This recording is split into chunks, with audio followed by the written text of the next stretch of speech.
여기 근방이라도 한국을 점령해버리겠다며 위협을 하고 있는 중국의 대형 폭력 조직이 있습니다. 그리고 이들은 쪽수만 믿고 그대로 마구잡이로 돌격하기 시작하는데요. 그러나 이들은 돌격 5분 만에 충격적인 경험을 하고 그대로 선체로 굳어버렸다고 합니다. 그렇다면 이들이 대체 어떤 경험을 했던 것일까요? 안녕하세요. 저는 중국 출신의 첸이라고 합니다. 저는 한때 중국 범죄 지하세계에서 가장 두려운 조직인 헤이쉐후이, 즉 흑사회에 신뢰받는 조직원이었습니다. 전 세계 대중들에게 저희는 어둠 속에서 속삭이는 존재였습니다. 적어도 지하세계에서만큼은 우리가 왕이었죠. 우리 조직은 광저우의 몇몇 골목길이나 마카오의 뒷골목 도박장만 통제한 것이 아닙니다. 절대 아니죠. 우리는 전 세계 범죄를 저질렀거든요. 동남아시아에서 동유럽, 밴쿠버에서 요하네스버그까지 저희는 모든 것을 손에 쥐었습니다. 태국에서는 불법 카지노를 운영하고 전 구역으로 확장해 나갔습니다. 말레이시아에서는 암시장 무기를 조달하는 쉘 코퍼레이션을 운영했죠. 미국에서는 차이나타운을 기반으로 점점 지하 이권 사업을 점령해 나갔습니다. 이탈리아에서는 항구 경로를 확보하기 위해 현지 마피아 가문을 매수했어요. 한때 야쿠자들이 분쟁 없이 통치했던 일본에서도 저희는 그들의 지하세계 네트워크의 일부를 조용히 침투하여 지휘했습니다.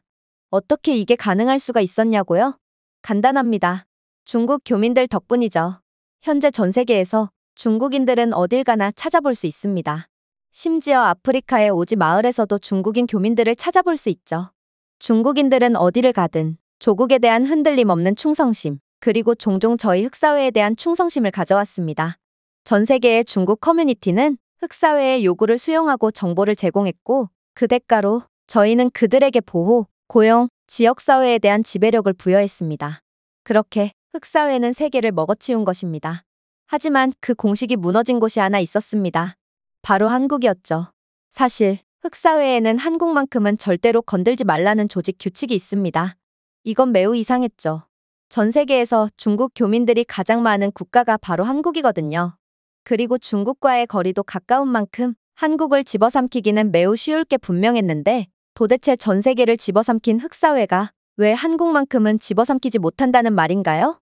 그러다 저는 제 흑사회 선배에게 이러한 이상한 규칙이 생긴 이유에 대해 듣게 됩니다. 쟨, 한국 놈들은 독종이야. 그들을 절대로 얕보면 안 돼. 2000년대 초반 흑사회가 인천 차이나타운을 목표로 삼아 서울에 번영하는 나이트라이프와 비즈니스 분야까지 전부 집어삼키려고 했을 때가 있었어. 처음에는 일이 매우 순조롭게 진행됐지. 한국에서 거주하는 중국인들은 우리에게 정보를 제공해줬고 우리는 무기, 현금, 그리고 최고의 해결사들을 데려와서 순식간에 한국의 이권 산업을 먹어치우려고 했어. 우리는 한국 상인들을 협박하기 시작했고 의문의 화재를 발생시키는 등 한국을 접수해 나갔고 다른 국가들처럼 한국도 손쉽게 넘어올 것 같았지. 하지만 한국에서만큼은 전혀 예상치도 못한 이상한 일이 일어나더군. 한국의 시민들은 우리의 협박에 눈 하나 깜빡하지도 않았거든. 그들은 오히려 흑사회 조직원들의 인적 사항을 파악하고 CCTV에 녹화된 비디오를 아무런 두려움 없이 경찰에 넘겼지. 이것은 단순한 용기가 아니었어. 조직적인 저항이었지. 그리고 우리는 이러한 상황은 처음 겪어봤기에 오히려 한국인들의 기세에 주눅이 들 수밖에 없었어. 그러나 경찰이라고 우리를 어쩌지는 못할 거라고 생각했어. 너도 알다시피 흑사회는 지역사회를 장악하면서 경찰들까지 협박으로 매수해버리거든. 당연하지. 흑사회 조직의 전투력은 한 나라의 경찰을 훨씬 상회할 정도야. 군대 정도는 끌고 와야 겨우 우리를 막을 수 있지. 그러나 나는 그때를 절대로 잊지 못해. 바로 한국 경찰의 기동특수부대가 우리의 본거지에 침투해온 그날을 말이야. 그렇게나 강인하고 존경스러웠던 선배지만 그는 잠시 말을 마친 뒤 공포에 질린 표정으로 다시 말을 이어나갔습니다. 단 5시간이었어. 막대한 조직원 수와 무기들을 가진 우리 흑사회가 완전히 소탕되는 데까지 걸린 시간 말이야. 한국의 특수경찰부대는 망설임 없이 우리의 본거지에 들어오더군. 아직까지도 도대체 어떻게 알아낸 건지 모르겠어. 그들은 새벽에 공격을 감행하여 4개의 도시에 분산된 본거지를 동시에 조정하고 하루아침에 흑사회 한국 지부를 해체해버렸어. 수십 명의 조직원들이 체포되었고 압수된 무기와 현금, 약물이 트럭 전체를 가득 채웠지. 어떻게 이게 가능했을까? 내가 추측하는 바로는 한국의 시민들과 한국 경찰은 하나였기 때문이야. 다른 나라들이 우리를 두려워했을 때 한국인들은 우리를 무시할 뿐이었어. 다른 이민자들이 침묵을 지켰을 때 한국의 시민들은 용기를 가지고 법 집행기관과 협력했지. 하지만 가장 무서운 부분은 나중에 우리가 위협하려던 많은 한국 상점 주인들이 군대에 복무한 경험이 있거나 참전용사 출신이었다는 사실을 알게 되었을 때야. 한국 남성들은 의무적으로 2년의 군복무를 하고 있으며 더 나아가 많은 사람들이 군복무를 하고 있거든. 이들은 얕잡아 볼 만한 단순한 민간인이 아니었던 거지. 이들은 실제 전투에서 훈련된 전사들이었어. 우리가 보복하려고 했을 때 한국인들만큼은 물러서지 않았던 이유도 전부 여기에 있던 거야. 중국 본토의 흑사회 수뇌부들조차 한국을 완전히 떠나라고 명령할 정도로 완전하고 굴욕적인 패배였어. 우리는 유럽, 동남아시아 등 세계 모든 곳을 정복했지만 한국에서만큼은 그냥 진 게 아니라 완전히 지워져 버린 것이지. 그리고 그날부터 우리 조직에 전해 내려오는 속삭이는 전설들 사이에서 한국은 다시는 아무도 감히 손대지 못할 공포의 땅이 된 거야. 지금까지도 말이야. 그랬습니다. 흑사회의 규칙 중 하나인 한국인들은 절대 건들지 말라는 규칙은 이때의 굴욕적인 기억 때문이었던 것이고, 그래서 흑사회는 미국이나 여타 다른 국가들의 코리아타운조차도 건들지 않았던 것입니다. 아무래도 이때의 트라우마는 생각보다 컸던 모양이었죠. 하지만 세월은 많이 흘렀습니다. 한국에서의 패배는 서서히 기억의 그림자 속으로 사라졌습니다. 그 굴욕을 맛본 흑사회 조직원들은 은퇴하거나 사라졌죠. 그리고 젊고 야심차며 글로벌 지배력에 취한 새로운 세대의 조직원들이 그 자리를 대신했습니다. 또한 당연하게도 우리는 더욱 강해졌습니다. 이제 흑사회는 동남아시아 등의 국가에서 정부까지 매수하고 도시의 지하 카지노를 넘쳐나게 했습니다. 동유럽 항구에 대한 통제를 강화하고 캐나다의 약물 경로를 확장했으며 호주의 국회에 꼭두각시 정치인들을 내세우기도 했습니다. 우리는 돈도 많았고 힘도 있었습니다. 우리는 더 이상 원초적인 폭력에만 의존하지 않았고, 그렇기에 이젠 더 이상 한국을 겁낼 이유가 없다고 생각했죠. 그래서 저는 아이디어 하나를 제안하게 됩니다. 바로 미국 내의 코리아타운을 맛보기로 점령하는 거였죠. 서울이 아니라 미국을 공략하는 것입니다. 그때의 경험이 뇌 속에 각인되었던 일부 나이든 수뇌부들은 불편해하며 눈을 피하더군요. 그러나 제 신념은 확고했습니다. 코리아타운은 그저 시작일 뿐입니다. 코리아타운을 접수한다면 조직 내에 뿌리 깊게 박힌 한국에 대한 트라우마는 사라질 것이고, 그렇게 된다면 한국 본토를 점령하는 것도 식은 죽 먹기가 될 것입니다. 현재 한국 본토는 역사상 유례없는 황금기를 맞이한 상태예요. 그들의 지하세계에서 얼마나 많은 돈이 유통되는지 알기나 하세요? 우리가 한국 본토를 접수한다면 흑사회는 이제 아무도 막지 못하는 강력한 조직으로 발돋움할 것입니다. 어쩌면 하나의 국가보다도 거대해질지 모르죠. 확실히 제 주장은 설득력이 있었어요. 한국 문화가 전 세계적인 주목을 끌매 따라 코리아타운도 덩달아 번성하기 시작했고, 수천 개의 한식당, 노래방, 스파, 고급 부티크 등 번잡한 분위기로 많은 돈을 끌어모으고 있거든요. 돈이 있는 곳에는 기회가 있습니다. 특히나 한국 본토에 대한 탐스러운 먹잇감도 우리를 미치게 만들었죠. 한국 노래방 뒤에 지하 도박장을 설치한다면, 그리고 허위 신분증을 가진 조선족 노동자들을 나이트클럽에 몰래 들여보낸다면, 한국 사업주들을 중국 계열사로 천천히 교체한다면 저희가 얼마나 많은 이익을 취할 수 있을지 예상해보세요. 그렇게 작전은 시작되었습니다. 언제나 그랬듯이 저희의 확장 계획은 중국 이민자들로부터 시작되었죠. 우리는 코리아타운을 둘러싼 중국 커뮤니티에 접근했습니다. 많은 중국 교민들이 한국인들과 오랜 경쟁 관계를 맺고 있었고, 요즘에는 한국인들에게 모든 이익을 뺏기는 상황이라 중국 교민들의 한국인들에 대한 반감은 상상 그 이상이더군요. 오히려 좋았습니다. 그들은 저희 조직에게 헌신하기 시작했어요. 그들은 위치 정보 파악을 도왔고, 누가 취약한지, 그들의 약점이 무엇인지를 구태여 묻지 않아도 전부 털어놓았죠. 그 대가로 우리는 호의를 약속했습니다. 한국인들을 몰아낸다면 저렴한 임대료와 일자리를 제공하기로 했거든요. 방콕처럼, 밀라노처럼, 파리처럼 곧 우리는 평소와 같은 압박 캠페인을 시작했습니다. 험상궂게 생긴 조직원들을 이용해 입구를 서성이며 손님들에게 겁을 주었고, 소방 담당자나 식품안전 담당자로 위장한 요원들이 무작위 검사를 수행하며 그들에게 피해를 주었습니다. 낙서, 의문의 화재 등 저희의 전형적인 방법에 한국인 교민들은 큰 피해를 입었죠. 하지만 그런다고 그들이 할 수 있는 건 없었습니다. 이곳은 한국이 아니라 미국이었거든요. 그리고 미국에서는 카메라에 잡히지 않으면 아무런 일도 일어나지 않습니다.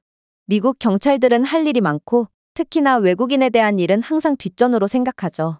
이런 취약성을 노려 우리는 합법성과 불법성이 연기로 흐려지는 회색지대를 이용했습니다. 그리고 사전 작업을 마친 우리는 다음 단계를 목표로 삼았습니다. 코리아타운에 대한 중국의 완전한 통제였죠. 요즘 한국의 BBQ 식당, 한국식 노래방 등 한국의 모든 것이 유행이라던데 우리는 한국인들의 것을 전부 빼앗고 계속 한국 기업이라고 주장하며 실제로는 중국 자본으로 운영할 것입니다. 그래도 세상은 전혀 모르겠죠. 심지어 저희는 코리아타운의 상징과도 같은 한국문화센터나 여러 한국의 뿌리와 다름없는 공간들을 매춘 업소로 바꾸며 한국의 뿌리를 완전히 짓밟아 놓을 것입니다. 그야말로 한국의 이름으로 돈을 버는 공간에서 뒤에서는 조용히 중국 국기가 펄럭이는 상황인 것이죠. 한국인들에게는 절대로 까불지 말라고요. 그것은 수십 년 전의 일일 뿐이에요. 저희는 그들을 완전히 짓밟을 준비가 되어 있습니다. 한국인들은 세계를 집어삼킨 저희에겐 아무것도 아닌 존재일 뿐이거든요.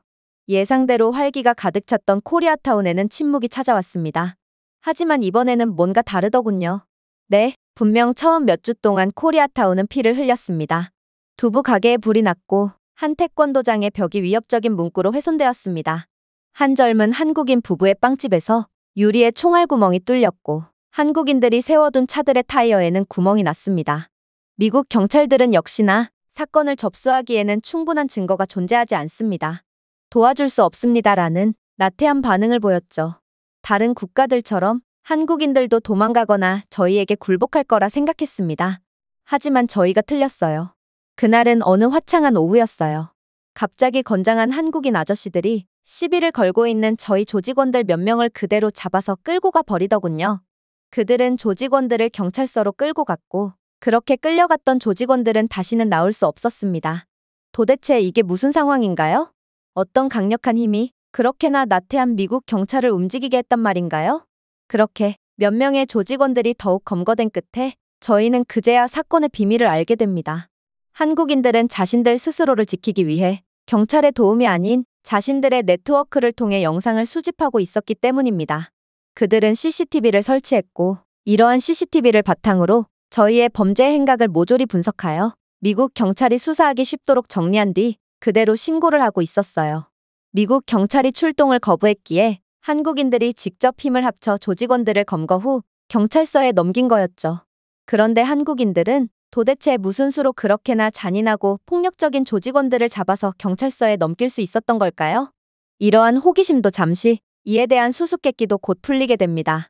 어느 날 밤 조직원들 몇 명이 동시다발적으로 부상을 당해 전투불능 상태가 되었거든요. 이건 예상치도 못한 상황이었기에 저희 모두는 그저 벙찔 수밖에 없었습니다. 알고 보니 이것도 한국인들의 짓이더군요. 한인사회는 동네 경비대라고 불리는 자원순찰 부대를 결성했습니다. 그들은 무기가 아닌 휴대폰, 바디캠, 무전기, 정밀 조정 장비로 지붕, 골목 모퉁이, 주차장을 가로질러 배치되었습니다. 그러고는 실시간으로 흑사회 활동 지도를 공유했죠. 한국인들은 번호판, 조직원 얼굴 사진, 행동 패턴 및 습관 등을 목록화했습니다. 그리고 중국 조직원들이 한국인 노래방 주인에게 임대료를 요구하며 압력을 가하자 그대로 들이닥쳐 조직원들을 때려 눕혀버린 거였죠. 그들이 어떻게 주먹 하나로 피도 눈물도 없는 조직원들을 때려 눕혔을까요? 한국인들에게는 감추고 있는 진짜 모습이 있었기 때문이었습니다. 공원 앞을 청소하고 있는 늙은 한국인 할아버지는 베트남전 참전 용사였습니다. 그리고 배불뚝이 식료품점 주인 아저씨는 해병대 출신의 군필자였죠. 안경을 쓴 채로 사람 좋은 미소를 짓고 있는 빨래방 주인은 해군 특수부대 출신이었습니다. 그 외에도 모든 한국 남자들은 군대에 다녀온 위협적인 이력을 가진 사람들이었죠. 그래서였습니다. 저희는 침묵을 두려움으로 착각했고 친절을 나약함으로 착각했지만 한국인들은 겉모습으로 판단할 수가 없는 사람들이었던 거였죠. 결국 군대까지 다녀온 남자들 앞에 조직원들은 속수무책으로 당할 수밖에 없던 거였습니다. 한국인들은 일당백의 강력한 사람들이었고 저희는 함께 활동하는 조직원들의 수를 2명에서 3명으로 늘릴 수밖에 없었죠. 그럼에도 일이 터지고 말았습니다. 3명의 조직원들이 동네 바비큐 가게를 운영하던 중년 한국 남성을 훈육하려고 하면서 시작되었습니다. 그들은 밤이 되어 가게 셔터를 잠글 때까지 기다렸다가 어두운 뒷골목에서 금속 막대를 들고 그를 궁지에 몰아넣었습니다. 그러나 3분 뒤 조직원 한 명은 자신의 부러진 코로 질식하고 있었고 다른 한 명은 손목이 부러졌으며 세 번째는 이빨이 부러져 비명을 지르고 있더군요. 푸근한 인상을 가지고 있던 한국인 아저씨는 알고 보니 그저 평범한 아저씨가 아니었습니다. 그는 레바논으로 파견까지 갔다 온 특수부대 출신이었죠. 우리는 한국인들을 얕본 대가를 치르게 된 것입니다. 다른 민족들과는 달리 한국인들은 절대로 도망가지 않았습니다. 대신 폭력의 전문가인 우리에게 맞불을 놓고 있었죠. 그리고 저는 진실을 잊고 있었다는 것을 깨닫게 됩니다. 한국인은 평범한 민간인이 아닙니다. 그들은 전부 전직 군인들입니다. 전략에 대한 훈련을 받았고 자신의 몸을 지키는 방법쯤은 터득하고 있습니다. 결국 하늘을 찌를 듯한 사기를 가졌던 조직원들은 예상치 못한 상황에 두려움에 잠식되기 시작했어요. 아무래도 저희는 잠자는 거인을 깨운 모양이었어요. 한국인들의 자부심과 단결은 식민지 시절과 전쟁, 그리고 국가 분단에서 살아남은 조상들로부터 전해 내려온 것처럼 보였습니다. 결국 한국은 저를 향해 선택을 강제한 셈이었습니다. 이대로 도망갈 것이냐, 아니면 더 큰 무력으로 맞설 것이냐를 말이죠. 당연히 저는 이대로 돌아갈 수 없었습니다. 그리고 기세가 한국 쪽으로 완전히 기울어진 지금 결정을 내려야 했죠. 바로 본격적인 작전에 돌입하는 것입니다. 원래 기세가 완전히 꺾인 원주민들이 도망가거나 항복하고 저희 편으로 돌아선 상태에서 본격적인 작전에 돌입하는 게 일반적인 흑사회의 방법이지만 지금 상황은 너무나도 특수한 경우였고 저는 울며 겨자 먹기로 무모한 수를 던질 수밖에 없었어요. 계속된 작전 실패로 인해 기세가 꺾이자 흑사회의 지도부 또한 전면적인 공격을 승인했고 저희는 이제 코리아타운을 완전히 접수하기 위한 본격적인 작전에 돌입했습니다. 거의 60명에 달하는 병력이 새벽 사이에 무기를 소지한 채로 코리아타운으로 난입했습니다. 그런데 분위기가 조금 이상하더군요. 뭔가 미묘했어요. 누군가가 저희를 지켜보는 것 같은 소름 돋는 느낌이 들었거든요. 그리고 그때 30초 만에 그 지역은 어둠 속으로 빠져들었습니다. 도대체 어떻게 알았는지 저희의 기습 작전을 사전에 인지한 한국인들은 저희를 이미 기다리고 있었고 현지 전력망을 조용히 해킹한 한국인 기술자가 원격으로 전력을 차단했던 거였습니다. 사실 코리아타운에는 이상하리만큼 엘리트들이 많다는 것쯤은 이미 알고 있었습니다. 코리아타운 내의 한국인들은 미국의 명문대학교를 다니거나 공학 분야에서 두각을 드러내는 엔지니어들이 이상하리만큼 많았거든요. 그런데 그들은 책상 위에서 펜대나 굴릴 뿐 아무것도 할 수 없을 거라는 예상과는 달리 예상 밖의 놀라운 활약들을 보여준 것입니다. 아무튼 시야가 차단된 저희는 한국인들에게 각계격파 당하기 시작했습니다. 어둠 속에서 두 사람의 모습이 나타났습니다. 두 사람 모두 검은색 운동복을 입고 있었고 소화기와 섬광탄을 들고 있더라고요. 그것들은 페퍼 스프레이로 개조된 상태였기에 연기를 발생시킴과 동시에 저희의 눈을 완전히 멀게 해버렸습니다. 제대로 도망갈 수도 없었고 숨을 수도 없었어요. 이내 스프링클러가 작동했는데 그것은 물 대신 형광물질을 도포하기 시작했거든요. 이 말은 저희는 어디로 숨더라도 반드시 발각될 수밖에 없다는 것을 의미했습니다. 아니, 숨어봤자 소용이 없었죠. 지하 차고에 숨으려고 했던 조직원들은 한 한국인 건축학과 학생이 이미 건물의 평면도를 출력하고 모든 입구에 열 센서의 움직임 데이터를 덮어놓았다는 것을 모르고 있었습니다. 결국 열 감지를 통해 한국인들은 조직원들이 숨어있는 위치를 정확히 찾아내서 체포했죠. 코리아타운을 들어왔던 입구로 다시 나가려고 했던 조직원들도 일망타진을 당할 뿐이었어요. 열 감지와 페퍼 스프레이 부착 장치를 갖춘 드론은 그들을 계속해서 쫓아왔거든요. 드론은 원래 야생동물 추적을 위해 만들어졌지만 이번에는 침입자를 향해 쫓아왔고 결국 조직원들은 기침을 하고 울고 구걸하며 기어나올 뿐이었습니다. 그리고 입구에서 그들을 기다리고 있던 10수명의 코리아타운 주민들이 마스크, 장갑, 경찰 제출용 증거 패키지를 들고 그들을 체포할 준비를 하고 있었죠. 결국 싸움은 제대로 시작하기도 전에 끝나버렸습니다. 분산된 저희 조직원들 대부분은 매복하고 있던 한국 교민들에 의해 하나둘씩 붙잡히고 말았거든요. 도대체 한국인들은 어떻게 저희의 계획을 눈치챘던 것일까요? 나중에 알고 보니 한국인들은 저희의 모든 비밀 대화와 모든 채팅 로그를 지켜보고 있었습니다. 중국 정보원의 휴대폰에 설치된 해킹된 단체 메시지 앱 덕분에 한국인들은 모든 적의 계획에 실시간으로 접근할 수 있었죠. 현재 미국 명문대학교에 재학 중인 한국의 젊은 소프트웨어 공학도는 앱의 암호화를 역설계했고 그는 매일 해킹한 정보를 코리아타운 내의 지휘실에 전달했다고 했어요. 그리고 군장교 출신의 한국인들은 이를 토대로 완벽한 계획을 설계했던 거였죠. 한국인들은 흑사회의 정확한 공격 계획을 진입 지점과 시간까지 알고 있었고, 저희는 그렇게 전멸할 수밖에 없던 것입니다. 하지만 여전히 이상했어요. 분명 저희를 도와줄 후발대가 출동했어야 했고, 그들이 출동해서 저희를 도왔다면 이번 작전은 이렇게 무참하게 박살나지는 않았을 텐데, 도대체 그들은 왜 지원을 오지 않았다는 말인가요? 저는 너무나도 화가 나서 후발대를 맡았던 창의 뺨을 후려치며 도대체 왜 우리를 버리고 도망갔냐며 몰아붙였습니다. 그러자 창은 충격적인 이야기를 해오더라고요. 그게 무슨 소리예요? 분명 무전으로 계획이 변경되었으니 지원을 오지 않아도 된다고 했잖아요. 저와 함께 있던 조직원들 모두가 그 무전을 들었다고요. 그랬습니다. 한국인들은 훔친 무전기를 조작하여 라즈베리 파이를 사용하여 저희의 암호화된 통신을 해킹했던 거였어요. 그리고 모든 작전을 알고 있던 한국인들은 해킹 무전을 통해 교란 정보를 흘려 저희의 후발대가 지원 오는 것을 막았던 것이죠. 심지어 저희의 통신망을 해킹했던 건 한국인 고등학생이라는 사실이 밝혀졌기에 저희는 그야말로 완전히 경악할 수밖에 없었어요. 한국인들은 고등학생이나 여자들조차 절대로 만만하게 봐서는 안 되는 도저히 종잡을 수가 없는 사람들이었거든요.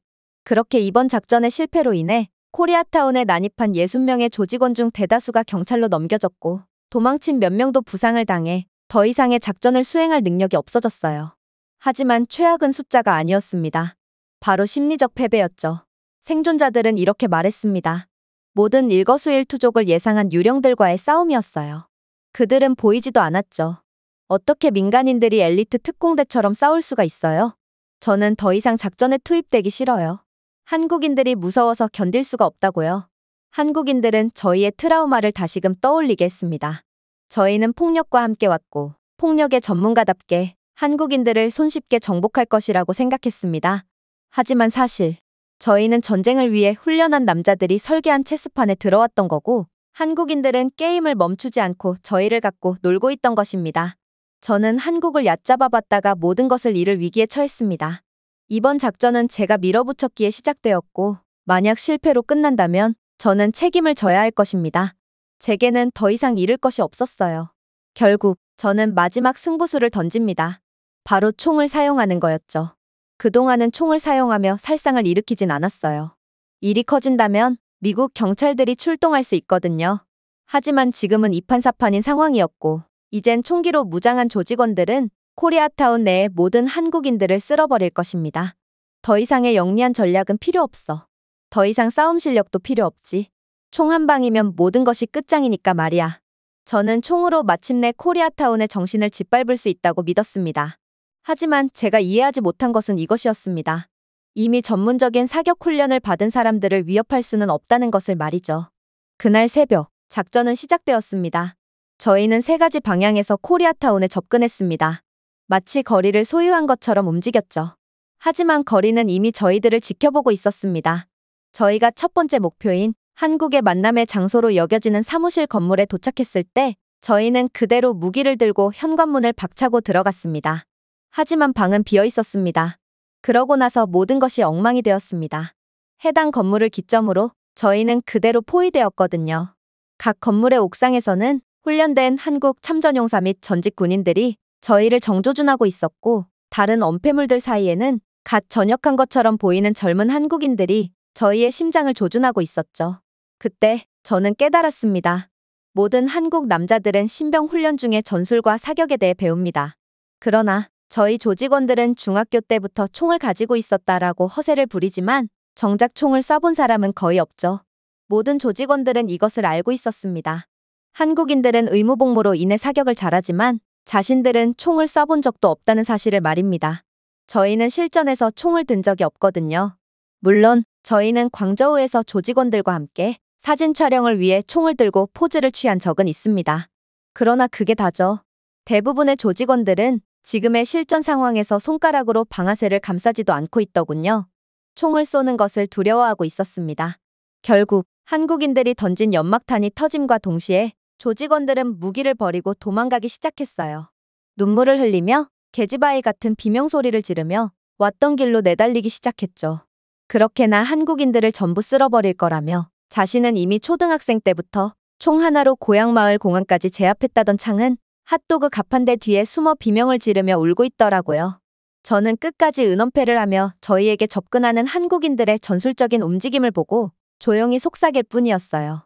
그들은 진짜 군인처럼 움직이잖아. 도대체 이 동네 정체가 뭐야? 저는 몸이 굳어서 도망가지도 못했어요. 저는 한국인들의 사격 실력에 대해 익히 들어 알고 있거든요.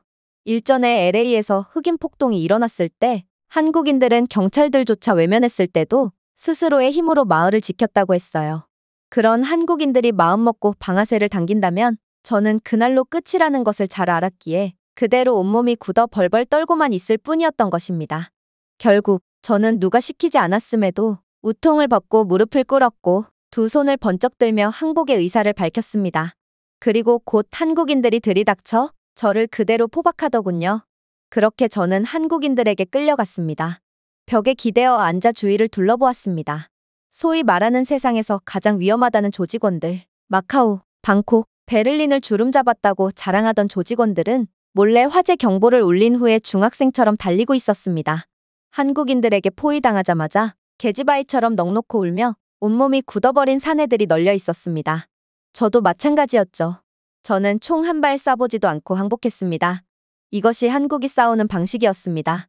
싸우지도 않고 상대방을 제압하는 방식 말입니다.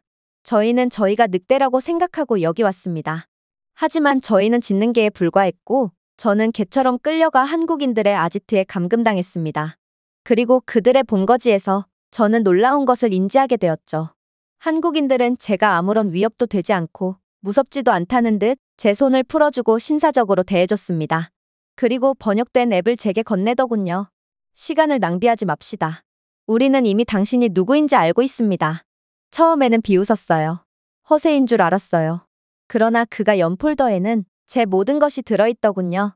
제 사진, 공항에서 사용했던 가짜 이름이 아닌 제 진짜 이름, 제 중국 주소, 채팅 로그 등 전부가 말이에요. 그렇게나 평범하고 만만하게만 보였던 한국인들은 다들 비상한 두뇌를 갖고 있는 엘리트였던 것입니다. 저희는 무기와 폭력, 계획을 가지고 여기에 왔습니다. 하지만 저희가 작전을 시작하기도 전에 한국인들은 이미 퍼즐을 풀어낸 상태였습니다. 결국 저는 저희가 민간인을 상대로 싸움을 건 것이 아니라는 것을 깨달았습니다. 저희는 감히 전략을 본능으로 여기는 미친 사람들과 싸우고 있었습니다. 한국인들은 반응하지 않았어요. 그들은 예상했죠. 심지어 한국인들은 저희를 쫓지도 않았습니다. 그저 저희를 함정으로 굴욕으로 안내했을 뿐입니다. 갑자기 몇 년 전 광저우에서 제가 서울로 세력을 확장하자고 제안했을 때 선배가 한 말이 떠올랐습니다. 한국은 잊어버려. 그들을 건드렸다간 반드시 후회하게 될 거야. 그 당시에는 선배가 지나치게 신중하다고 생각했습니다. 혹은 그가 겁쟁이일 수도 있겠다고 생각했죠. 하지만 저는 뒤늦게 이해해버렸습니다. 저는 모든 선배들이 절대 하지 말라고 가르쳤던 단 한 번의 실수를 저질렀습니다. 저는 한국인을 과소평가했습니다. 그리고 저는 감히 한국인들을 찾아왔습니다. 제가 반대 방향으로 달렸어야 했을 때조차도 말이죠. 저를 포박한 한국인들은 제게 3일만 갇혀 있으라고 말하더군요. 그런 다음 저를 풀어주겠다고 했어요. 자신들은 미국 경찰과 소통 중이고 3일 뒤에 미국 군대가 개입된 소탕 작전이 시작되니 흑사회 조직이 완전히 뿌리째 뽑힌 다음에 저를 보내주겠다고 하더군요. 솔직히 어이가 없었어요. 한국인들은 매우 뛰어났고 그들이 저희를 이겼다는 것은 인정하겠습니다. 그런데 도대체 이방인인 그들이 미국 경찰과 군인들을 어떻게 이용할 수 있단 말인가요? 결국 저는 어이가 없어서 속삭였습니다. 여기는 미국입니다. 미국 경찰은 돈, 피, 언론 보도가 없으면 신경 쓰지 않아요. 심지어 당신들은 이곳에서 외국인이잖아요. 하지만 저는 아직도 한국인들을 과소평가하고 있었습니다. 한국인들은 봉인된 소포를 주 보안관 사무실과 연방 태스크포스 관계자들에게 넘긴 상황이었습니다.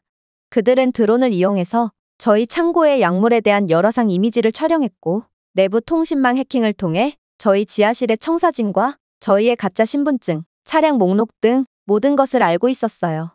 그리고 이미 군대를 다녀와 본 한국인들은 군사 분석가들이 수개월에 걸쳐 분석 작업을 하는 것처럼 포착한 저희의 정보를 통해 완전한 전술적 문서로 만들어 놓았더군요. 그리고 이 모든 증거들을 미국 측에 넘겼던 것입니다. 패킷을 받은 FBI 요원은 이렇게 말했다고 합니다. 이건 저희 팀이 1년 동안 모으고 정리한 것보다 훨씬 더 깔끔하네요. 도대체 누가 이것을 정리한 거죠? 상당한 실력을 가진 전문가가 분명해요. 그러나 이건 모두 한국인 민간인들이 해낸 것들이었습니다. 아무튼 그렇게 모든 증거들을 넘긴 한국인들은 거절할 수 없는 제안을 해왔다고 했어요. 미국 측이 모든 공로를 가져가세요. 저희는 아무것도 원하지 않아요. 증거들. 당신들이 포착했다고 하세요. 저희가 원하는 것은 그냥 코리아타운 거리에서 불법 조직들이 제거되는 것뿐입니다. 미국의 군대 및 경찰 입장에서는 눈이 돌아갈 만한 제안이었습니다. 모든 정보가 확보된 상황이었기에 그저 화력으로 기습하면 3분 만에 끝나는 상황이었거든요. 그야말로 확실한 승리이자 위험 없는 영광이었죠. 이제 단순한 습격이 아닌 합동 태스크포스 작전이 시작된 것입니다. 한국인들이 말한 대로 흑사회의 주요 거점인 외곽에 버려진 공장이 포위되었습니다. 그리고 새벽에 미국팀이 예고 없이 진입하자마자 흑사회 조직원들 모두는 그대로 검거되고 말았죠. 수십 명의 흑사회 구성원들이 잠든 상태에서 완전히 방심한 채로 잡혔습니다. 분산되어 있던 모든 조직원들도 한국인들의 완벽한 정보 때문에 그대로 잡히고 말았습니다. 그리고 압수된 불법 무기와 약물들은 저희가 도저히 빠져나갈 수가 없게 만들었죠. 저는 한국인들이 만든 감옥에 갇혀 뉴스를 보고 있었습니다. 제 동료들이 유기견처럼 끌려 나오는 것을 보고 있습니다. 미국인들이 싸우지도 않은 전쟁의 공로를 인정받는 것을 보면서 씁쓸하게 웃었습니다. 저희는 완벽하게 패배했습니다. 저희는 한국인들의 명예를 조롱했지만 이제 저희는 그들에 대한 기억을 두려워하게 되었습니다. 한국인들이 저에게 가르쳐 준 것은 잔인하게도 너무나도 간단했기 때문입니다. 한국인들이 우리를 건드리지 마세요라고 말할 때 그들은 경고한 것이 아니었습니다. 오히려 그들은 저를 구하고 있던 거였죠. 그때가 도망쳐야 할 마지막 기회였던 것입니다. 그렇게 저는 흑사회를 탈퇴하고 고향마을로 도망쳤습니다. 흑사회의 가장 강력한 강령은 반드시 보복을 할 것입니다. 그리고 저는 실제로 한 대를 맞으면 10대로 되돌려주는 반드시 보복을 하는 인생을 살아왔죠. 그러나 저는 지금 한국에 대한 보복을 할 엄두도 못 내고 있습니다. 그리고 그 이후로 한국 이야기만 나오면 가슴이 답답해져서 도저히 한국에 관한 뉴스조차 볼 수가 없었죠. 그들의 언어를 들을 때마다 그들이 군대처럼 조율했던 방식이 기억납니다. 그들이 흔적도 남기지 않고 저희 시스템을 해킹한 방식. 그들이 그림자처럼 움직이고 번개처럼 치는 방식이 떠오릅니다. 때때로 저희 마을의 껄렁껄렁한 깡패 녀석들이 술집에서 큰 소리로 소리를 치는 것을 듣곤 합니다. 우리는 코리아타운을 불태울 거야. 우리는 서울이 우리를 존중하게 만들 거야. 저는 그저 웃을 뿐입니다. 그리고 조용히 다가가 말을 건네죠. 자신 있으면 한번 시도해봐. 내가 3일은 버틸 수 있나 보자. 실제로 겪어보기 전까지는 아무도 한국을 이해하지 못할 것입니다. 한국인들은 위협할 필요가 없는 사람들입니다. 싸우기 전에 이미 이겼기 때문이죠. 그 불량배가 한국인들을 위협하고도 운이 좋다면 살아남을 수는 있겠죠. 그러나 그는 저처럼 다시는 무기를 들지 못하게 될 것입니다. 제 경력이 그대로 끝나버린 것은 총알 때문이 아니었습니다. 배신 때문도 아니었죠. 그저 단 한 가지 실수 때문이었습니다. 바로 한국을 건드렸다는 것이죠. 그리고 한국은 침묵과 정확성, 그리고 주저함 없이 반격에 나섰습니다. 누군가 저에게 한국에 대해 물어본다면 한 가지만 말씀드리겠습니다. 더 늦기 전에 뒤도 돌아보지 말고 도망가세요. 그들이 자신을 건드리지 말라고 말할 때 그들의 말에 조금 더 귀를 기울이세요. 제가 준비해온 내용은 여기까지입니다. 끝까지 시청해주셔서 진심으로 감사드리며 여러분들의 구독과 좋아요, 알림 설정은 영상 제작에 큰 힘이 됩니다. 이상 세모튜브였습니다.